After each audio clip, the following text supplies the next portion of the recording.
रियाचा किती हट्टपणा आहे बघा ना. 6:35ला बाहेर पडावं लागतं सकाळी आणि थंडी किती आहे, तब्येत ठीक नाही आहे, सर्दी आहे, खोकला खूप आहे. परवा गॅदरिंग आहे त्याच्या स्कूलमध्ये आणि बोलतो की मला मॅडम नाही घेत, मी आज नाही गेलो तर, म्हणून रडत होता. म्हणून अगोदर त्याला वाफ वगैरे दिली आणि मी इकडे लगेच डब्याची तयारी करून घेतली. त्याला ना आज अंघोळ वगैरे काही घालायची नव्हती, फक्त तोंड हातपाय धुतले त्याच्या गरम पाण्याने आणि ड्रेस वगैरे घातलं. शॉर्ट रेसेसला ॲपल, लाडू आणि दिलं आणि त्याला ना असं रोल करून दिलं फक्त तूप चटणी लावून.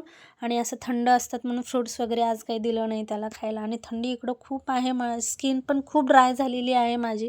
म्हणून ते सगळं केल्यावर मी माझ्या स्किन केअरला लागली. थोडंसं आपलं बेसन पीठ, हळद, थोडंसं ग्लिसरीन टाकलं आणि आपलं रोज वॉटर टाकून मी असं थोडंसं एक 10-15 मिनिट ठेवले. त्यानंतर माझी अंघोळ वगैरे सगळं झाल्यावर माझं स्किन केअर असतं, मॉइश्चरायझर, हे सगळं मॉर्निंग स्किन केअर करून मग देवाची पूजा वगैरे केलं. आणि आता गिळायचं काम. ह्या भ्रमात राहू नका की बारीक आहे, कमी खात असेल. नाही, मला गिळायला खूप लागतं बरं का.